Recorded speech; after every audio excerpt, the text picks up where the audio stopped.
Good morning students, welcome back to DSS online classes. Previous lecture में आप लोगों ने स्टोइकियोमेट्रिक डिफेक्ट के बारे में पढ़ा था। आज हम अपना जो नेक्स्ट पार्ट है डिफेक्ट का उसको पढ़ेंगे। तो सेकेंड टाइप का जो हमारा डिफेक्ट है उसको हम बोलते हैं नॉन स्टोइकियोमेट्रिक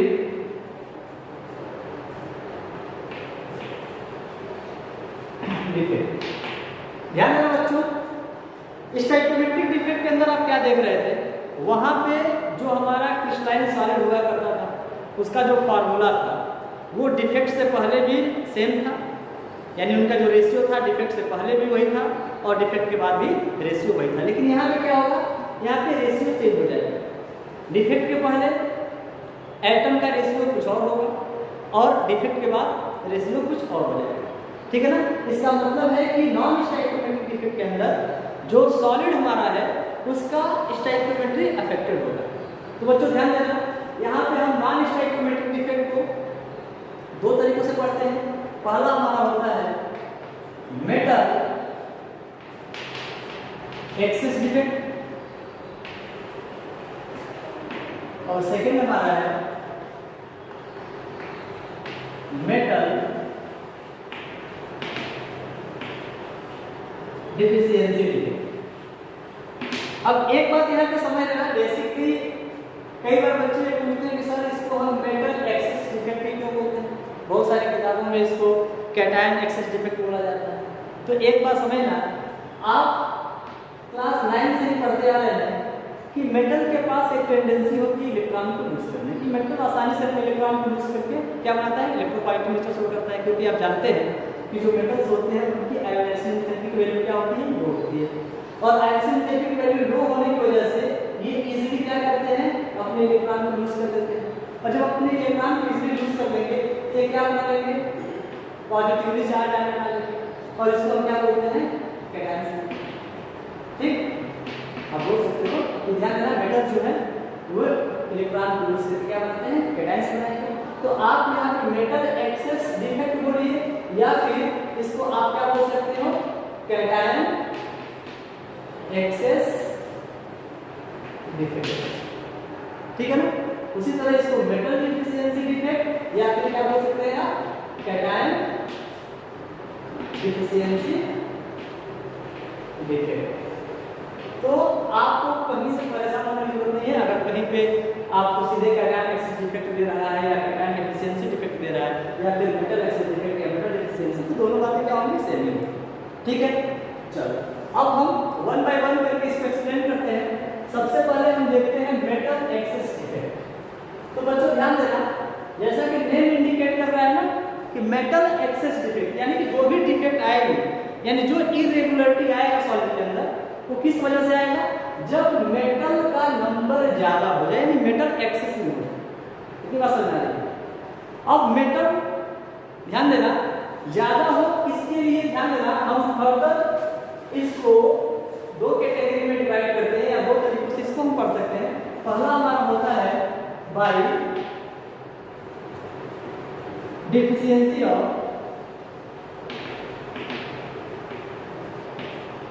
एनायन। ध्यान देना बच्चों, अगर आपके पास एक क्रिस्टलाइन सॉलिड है, जैसे हमारे पास NaCl का क्रिस्टलाइन सॉलिड है, जिसमें हमारे पास ध्यान देना है Na plus Cl minus, Na plus Cl minus, फिर आपका Cl minus, Na plus Cl minus, Na plus Cl minus, Na plus Cl minus, Cl minus, Na plus Cl minus. ध्यान देना, अगर ये आपके पास एक क्रिस्टलाइन सॉलिड इस तरह का है, तो ध्यान देना है,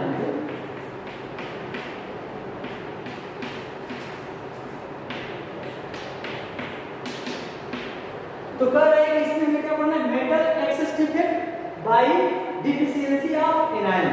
तो अब क्या करना है, यहाँ पे एनायन में हमें डिफिशियंसी कराना है, यानी कि यहाँ से एनायन का जो नंबर है वो कम हो जाएगा। तो ऑब्वियस सी बात है, अभी यहाँ पे जो रेशियो है क्या है, देखो सोडियम Na प्लस आयंस कितने हैं, 1 2 3 4 5 6 7 8।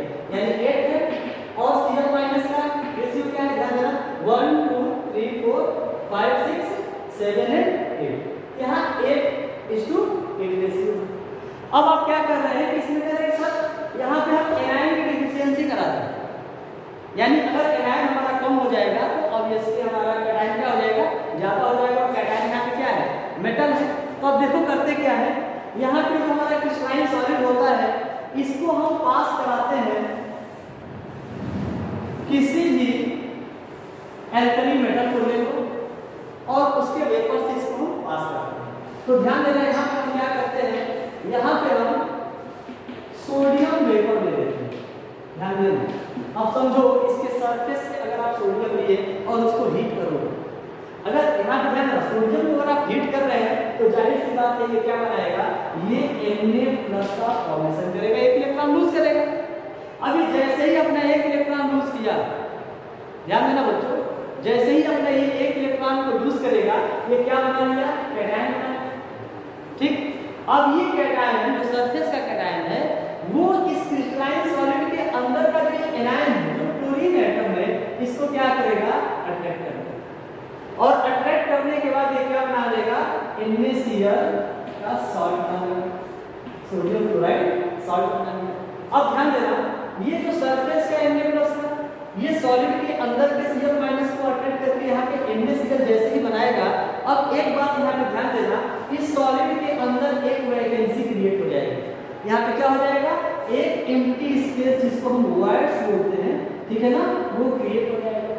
ठीक, अब ध्यान देना इस बात को, यहाँ पे Na+, देखो सोडियम में अपने इलेक्ट्रॉन लूज किया था तो यहाँ पे ये जो इलेक्ट्रॉन है ये इलेक्ट्रॉन क्या होता है, फर्दर इस मॉलिक्यूल के अंदर आता है और इस एम्प्टी स्पेस को क्या कर देगा, ऑक्यूपाई कर देगा। इस एम्प्टी स्पेस को क्या किया, ऑक्यूपाई कर दिया। अब देखो ओवरऑल अगर हम इलेक्ट्रिकल न्यूट्रलिटी की बात करें तो इलेक्ट्रिकल न्यूट्रलिटी क्या है, मेंटेन हो गई। क्यों, क्योंकि देखो एक Cl- निकला, मतलब एक नेगेटिवली चार्ज आयन अगर बाहर जाता है तो बाहर से वापस से एक इलेक्ट्रॉन अंदर आ गया, मतलब एक नेगेटिव चार्ज की कमी हुई थी तो एक नेगेटिव चार्ज अंदर आ गया। लेकिन यहाँ पे क्या हो गया, एक एनायन कम हो गया। तो अब चेक करोगे तो सोडियम तो तुम्हारा 80 मिलेगा लेकिन क्लोरीन कितना हो गया, 7 हो गया। ठीक, तो इस तरह से क्या हो गया, by deficiency of anion metal excess defect आपको देखने को मिलेगा। यानी एनायन कम हुआ वैसे ही आपका मेटल क्या हो गया, ज्यादा हुआ। अब एक चीज और समझ लेना, जिस वॉइड्स में या जिस एम्प्टी स्पेस में ये इलेक्ट्रॉन आके ऑक्यूपाई कर रहा है स्पेस को, इसको हम बोलते हैं फॉरबिडन सेंटर। ध्यान देना, जो फॉरबिडन सेंटर है यही रिस्पॉन्सिबल होता है किसी भी मॉलिक्यूल या सब्सटेंस के कलर के लिए। इसको शॉर्ट में क्या बोलते हैं, F सेंटर बोलते हैं। ठीक है ना, होता क्या बच्चों, ध्यान देना, ये आपका फ्री इलेक्ट्रॉन, जब आप इसको हीट करेंगे तो क्या करेगा, एनर्जी को एब्जॉर्ब करेगा, और जब एनर्जी को एब्जॉर्ब करेगा तो क्या होगा, ये lower energy state to higher energy state में जाएगा, और जब हायर एनर्जी स्टेट में जाएगा तो वापस से क्या होगा, उसका डी एक्साइटेशन होगा। देखो लोअर एनर्जी लेवल में था, एनर्जी लिया, एक्साइट हुआ, हायर एनर्जी में, और हायर एनर्जी में जाएगा तो बहुत देर तक तो मेंटेन नहीं रख पाएगा, वापस वो अपने क्या करेगा, अपने एनर्जी को रेडिएशन के फॉर्म में इमिट करेगा, और डी एक्साइट होकर वापस से कहाँ पे आएगा, अपने ग्राउंड स्टेट में आएगा। तो जो आपका एनर्जी रेडिएशन के फॉर्म में इमिट कर रहा है, ध्यान देना, आप पढ़े होंगे 11 के सेकेंड चैप्टर में स्पेक्ट्रम, तो वो विजिबल रेडिएशन के अंदर आता है। और ध्यान देना, यही वजह होता है कि जो आपके सॉलिड सब्सटेंसेस होते हैं वो क्या शो करते हैं, कलर शो करते हैं। तो NaCl आपका, ध्यान देना, NaCl को आप जनरली देखते हैं, कॉमन साल्ट होता है आपके किचन में यूज होने वाला, वो क्या होता है, व्हाइट कलर का होता है। लेकिन जब आप उसको हीट करते हैं तो वो कन्वर्ट हो जाता है किसमें, येलो कलर में। ठीक है ना, तो जो आपका सोडियम का येलो कलर है वो किस वजह से आता है, तो आप कहते हैं कि metal excess defect by deficiency of anion. इसी डिफेक्ट की वजह से जो आपका सोडियम क्लोराइड है उसका कलर क्या होता है, येलो होता है। इसी तरह अगर हम लिथियम क्लोराइड की बात करें तो लिथियम क्लोराइड का कलर क्या होता है, पिंक होता है। और अगर हम KCl की बात करें तो KCl का कलर जो होता है वो क्या होता है, वायलेट होता है। इस बात को आप याद रखेंगे, जाने रहेंगे। ठीक है, एक चीज और समझ लो इसमें, क्योंकि इस सिस्टम के अंदर एक फ्री इलेक्ट्रॉन आ गया है, और आप जानते हैं कि फ्री इलेक्ट्रॉन जो होता है वो इलेक्ट्रिसिटी यानी करंट के फ्लो के लिए रिस्पॉन्सिबल है। तो जितना ज़्यादा फ्री इलेक्ट्रॉन उतनी ज़्यादा इलेक्ट्रिसिटी आसानी से फ्लो करेगी। इसका मतलब है कि इस डिफेक्ट के बाद इस पर्टिकुलर क्रिस्टलाइन सॉलिड का जो इलेक्ट्रिकल कंडक्टिविटी है वो क्या हो जाएगी, इंक्रीज कर जाएगी, इनहेंस हो जाएगी। ठीक, एक बात और आप जानते हैं कि कहीं भी अगर आपको अनपेयर्ड इलेक्ट्रॉन दिख गया तो वो पर्टिकुलर सब्सटेंस क्या होता है, पैरामैग्नेटिक नेचर शो करता है। तो इसका मतलब है ये ध्यान रखिए, डिफेक्ट आने के बाद ये क्या हो गया, पैरामैग्नेटिक नेचर। पैरामैग्नेटिक नेचर मतलब हो गया ये मैग्नेटिक प्रॉपर्टी को शो। तो इस तरह से ध्यान देना, मेटल एक्सेस डिफेक्ट में हमारा पहला था। अब दूसरा हम पढ़ेंगे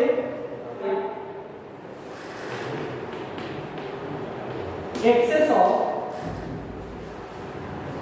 मेटल और कैटायन। ध्यान देना, पहले तो मान लो नंबर ऑफ कैटायंस सेम थे, तो हमने एक कैटायंस को बाहर कर दिया, तो जाहिर सी बात है हमारा कैटायन जो था वो बढ़ गया। अब यहाँ पे क्या कर रहे हैं कि हम कैटायन को ही मेटल को ही एक्सेस कर रहे हैं। तो जाहिर सी बात है, पहले मान लो अगर 8 में, जैसे मान लो हमने ले लिया एग्जांपल लेते हैं जिंक ऑक्साइड का। ठीक, तो आप ये जानते हैं कि जिंक का ये आपका शो करेगा Zn2+ और ऑक्सीजन का आता है O2-।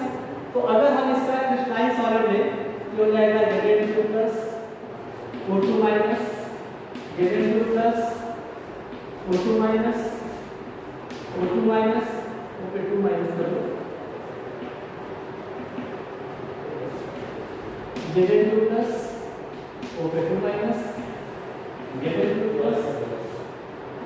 यहाँ पे Zn2+, O2-, Zn2+, O2-। अब ध्यान देना बच्चों, अब अगर इस पर्टिकुलर क्रिस्टलाइन सॉलिड इसको आप चाहे तो कनेक्ट भी करते, नहीं कनेक्ट करना चाहे कोई बात नहीं, तो बहुत बड़ा इशू नहीं है इसमें, क्योंकि ये सॉलिड है, सॉलिड से पार्ट में एक दूसरे के पास होते हैं।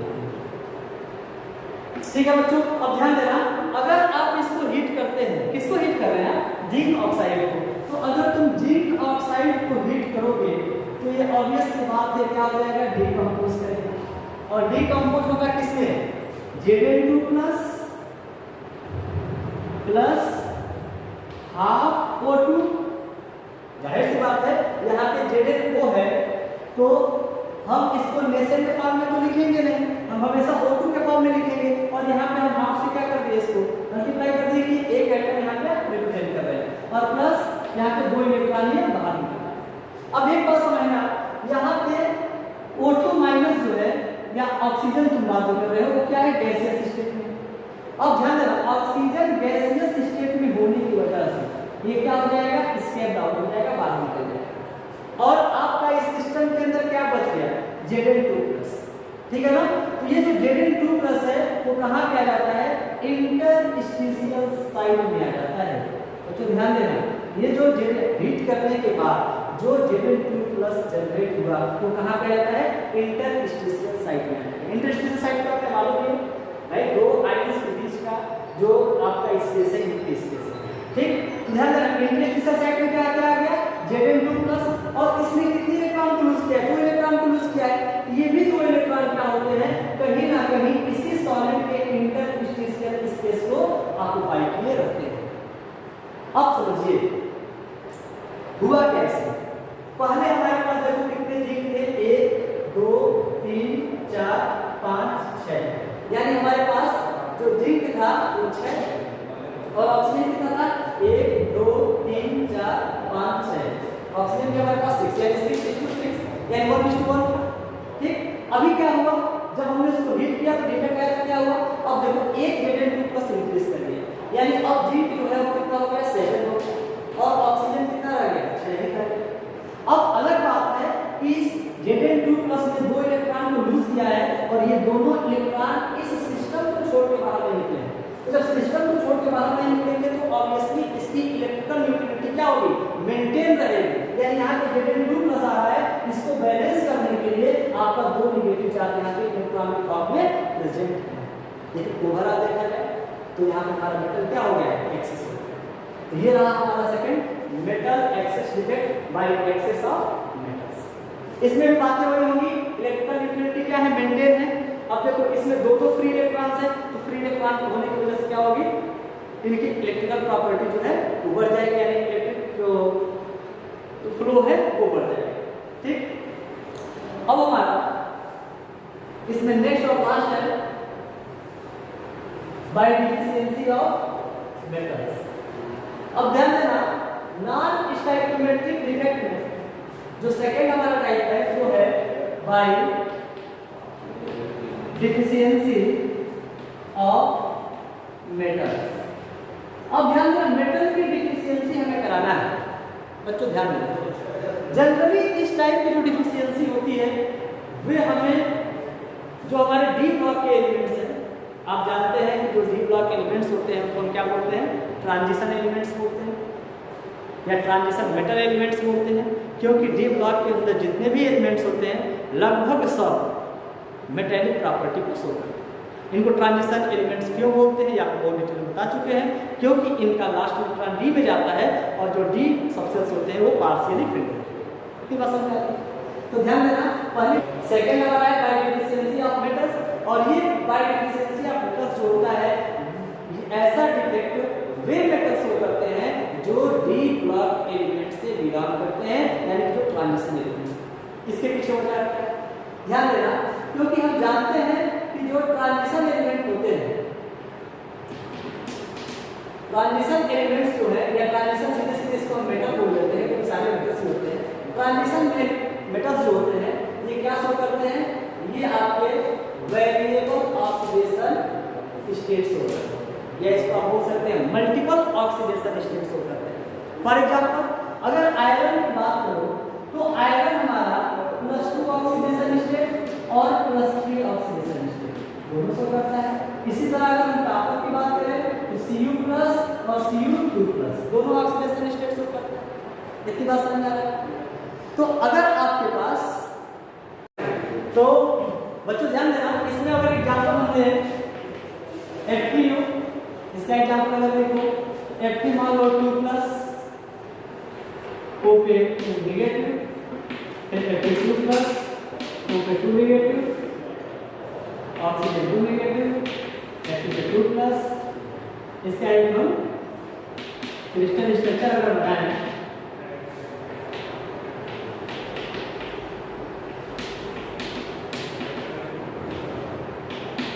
तो इसमें हमें क्या करना है, bye deficiency of metal, metal की डिफिशियंसी कराना है।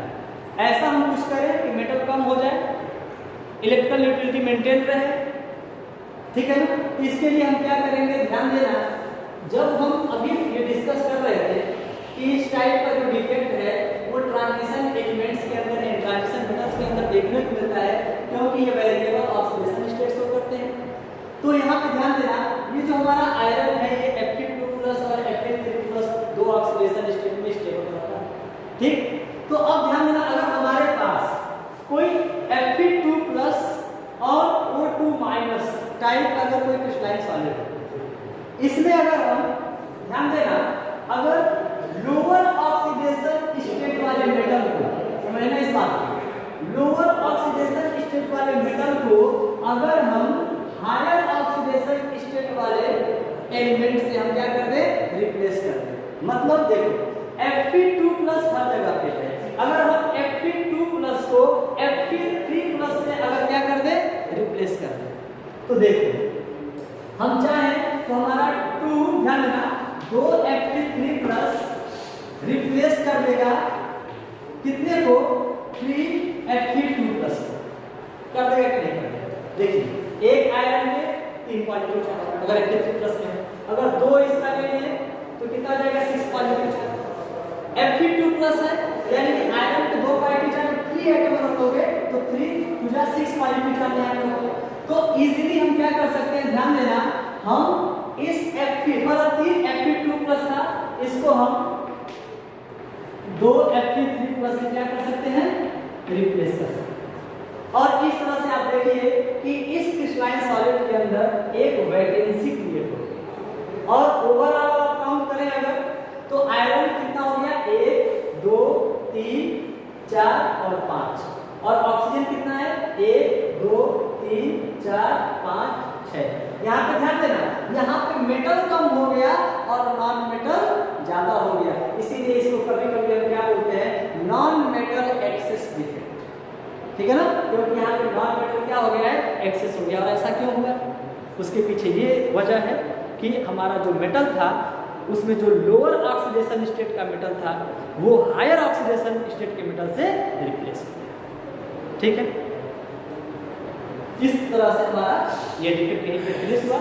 अगर आपको इस टॉपिक से रिलेटेड कोई भी प्रॉब्लम हो तो आप पूछ सकते हैं। Thank you.